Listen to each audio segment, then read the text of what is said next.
This right here is big news for large SUV buyers.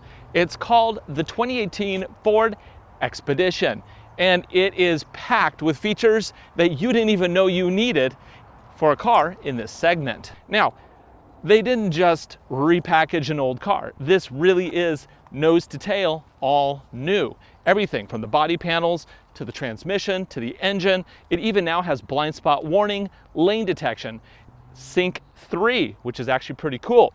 Second row folds down with a power switch. So does the third row. Even better, you can put an adult human in the third row. And in the trunk, you still have more cargo space. This thing, it's big. And I'm not just talking being big physically. It's a big deal for people that need to tow, because it'll do almost 10,000 pounds when properly equipped, to people who just have a large family. There is one downside, however, and that is price. You're looking at a minimum, properly equipped, of around $60,000. This one we're driving today is almost $73,000. Now, I know what you're thinking. At that point, I could just get a luxury crossover. And you know what? You can, because you can get this exact same thing as a Lincoln Navigator, and that starts at $73,000. So why would you get this instead of a Lincoln Navigator? Well, for one, it says Ford on the front, doesn't say Lincoln. Another, it might just be a matter of style. Some people still think Lincoln is an old man's car. Ford, it's for young and upcomers. But that depends on what part of the country you're in. So today we're going to take a look at this rig, and we're going to see exactly how it drives, what features it has, and is it worth the money? That step's pretty trick. Now let's talk about comfort and convenience, because this car is loaded with it. It has a gauge cluster that includes all sorts of displays. We talk about the off-road settings. It has towing. Now, default, this vehicle will tow around 5,500 pounds, but this one here is equipped with the optional tow package, which brings that up to just over 9,000 pounds, which should be plenty for most people. If you need anything bigger, get a dually. The gauges are very easy to read. We have traditional dials flanking the multifunction display. And one of my favorite screens here is actually the off-road screen. What that does is it shows me current status of my all-wheel drive system. It also shows me the angle of my steering wheel, which is neat, and the angle of the vehicle, both pitch and yaw. It really is a functional and useful display. And if you've ever driven an F-150, you know exactly what it looks like. It hasn't changed. Over here, we have an infotainment system based on Ford's Sync 3. Light years ahead of their old system, but kind of not exactly as good as some others. BMW's iDrive, for one, is definitely more advanced, as is the system found in the Audis. However, this is still pretty good. It covers all of the base functionality. We have audio, including XM. If I want to plug in my iPhone, simply plug it in, and I have Apple CarPlay. Now you notice I plugged it in using the USB. There is also an option to charge a phone with a charging pad. However, the car does not include Wi-Fi CarPlay. So if you want CarPlay, you still have to plug it in anyhow. Of course, if you have an Android device, which I do not, you could plug that in, and it does support Android Auto as well. Now, once you have it plugged in, of course, Apple takes over all your maps and music. However, if you want to use the built-in maps, they're actually quite good. Click on Nav. Let's do a quick search. Destination. Type POI. Let's look for Starbucks. It auto-completes, which is cool. And it finds the Starbucks that's 1.2 miles away. Super easy, very quick. We have some other features on this system as well. We can do climate control. Now, in addition to all the front climate stuff, we can also control the rear climate, as well as lock out the kids from messing with their climate system. Because, like, especially my youngest, he just turns everything on maximum, which is a little ridiculous. So I can control that and override it right here. I also have the option to enable the heated steering wheel up here. Now, I do want to point out that this system is upgraded with the Bang & Olufsen sound system, and it is quite good. But, you know, for this money, you kind of expect something like that, right? Well, it has it. Moving on down, we have traditional aircon controls with a couple extra goodies. Cooled seats, yes. Heated steering wheel, yes. Lights that easily show what my fan speed is, yes. And dual zone climate. See, really nice. Traditional buttons are good. People should keep them. Because this has a trailer package, I of course get a trailer backup option there, as well as the trailer brake slider right down there. Over on the right, 12-volt socket, in case you want to plug in anything up front. And if the kids are being a nuisance in the back, just flip this down and say, you stop that. Sunroof, panoramic, because it is an all-new vehicle. Oh, that's bright. They have integrated a panoramic sunroof, which I'm not going to open right now because it is super sunny, super hot, and I am baking in here as it is. The cabin, not really going to comment on it much. It's fine. It's good. It's got notches. It's basically what you would find in a Ford F-150. It's very functional. It's a little hyper-masculine, but it does the job.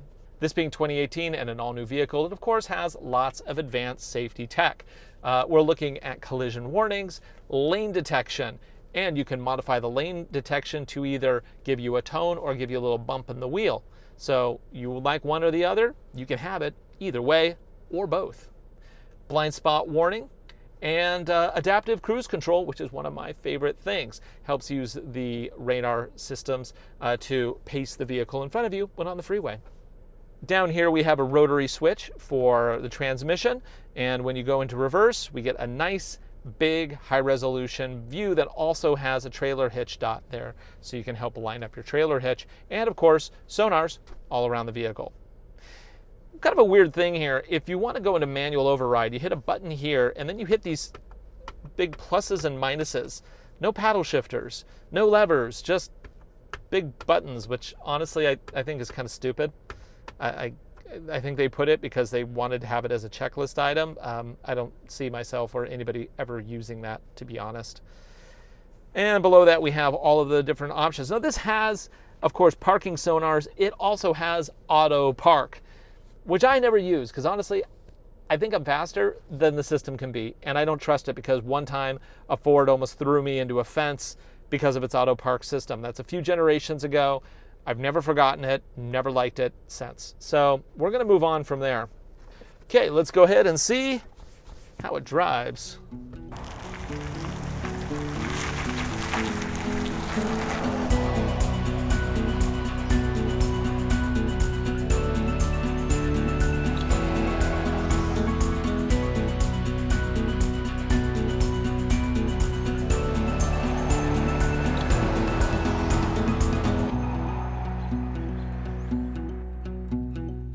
Now, one of the really nice things about this vehicle is that it's not just good on paved surfaces. It's also quite good when the road ends and the gravel begins, because this thing is equipped not just with all-wheel drive, but it has a proper low-range gear set. All I have to do is hit a little mode switch here, and I can go, let's do mode grass, gravel, snow. Sure, why not? The vehicle automatically switches from two-wheel drive into four-wheel drive. I hit the gas and away I go. It's very smart. It's actually surprisingly smart. I mean, this is an off-roader that anybody could take off-road. You don't need a degree in functional levers and figuring it all out. You just hit a button and you're good. But I guess for $73,000, it's kind of what you would expect. Traction control, keeping those tires from slipping. Now it's a little bumpy here, of course, because we're in an off-road, well, not really off-road, but we're kind of in a field here. Let's go out into the gravel road, and away we go. The get up and go is pretty good. That's courtesy of a 3.5 liter V6 that puts out 375 horsepower. If you go to the top trim level, you get a little extra horsepower. I think it's about 400 total. But at that point, you're really not going to see the difference. Not on a vehicle that's this big and that heavy. But some people will feel better knowing they have the fastest Expedition you can buy. Cancel route, yes. Let's go into sport mode. Okay, in sport mode, we are going to probably switch to two-wheel drive, which is rear-wheel drive, of course. And let's floor it. Whoa. Okay, sounds good, feels good. I like that. It's funny, this rig is equipped with a 10-speed automatic, just in case, you know, you thought 6-speed weren't enough and 12 speeds were ridiculous. 10-speed, that's what we got. This is quick. This is a very large vehicle, and it scoots. Now, fuel economy, yeah, that does suffer. Because it's a turbo, if you really lay into the throttle all the time, you're going to get abysmal gas mileage. However, if you behave yourself and follow the rules of the road and keep to the posted speed limits, you could see about 17 miles to the gallon around town and 24 to 27 on the freeway. Don't like this reflection right here. Yeah, the direct sun right in my face. Just boom, boom. Yeah, not good. They need to do something about that. Yeah, less chrome on the console, please. Let's go ahead and turn on adaptive cruise control. It's on. We're going to go ahead and set it. It detects a car in front of us, and I've set my speed for 41. Now the car in front of me is probably going to stop because that's a stoplight. Let's see what it does. I'm not doing anything. This is all the car. It is putting the brakes on hard. Nice. Is it going to go all the way to a complete stop? Yes, it is. I have not touched the brake or the gas. This is all the car. So let's see if it starts again once this vehicle starts moving. Again, I want to go to the right. He's going to go straight, but that's okay. It should still function properly.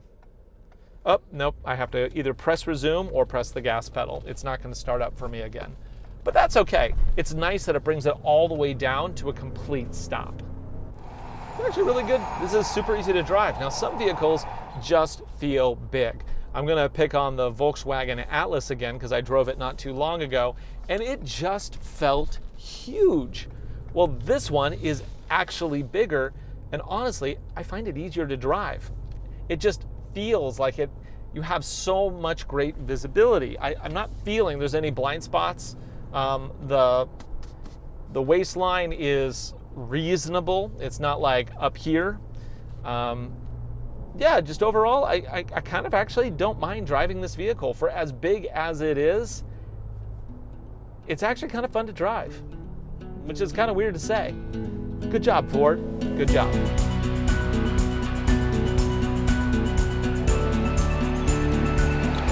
For Driving Sports TV, I'm Ryan Douthit. Thanks for watching. If you enjoyed this video, be sure to subscribe. We have a lot more coming up.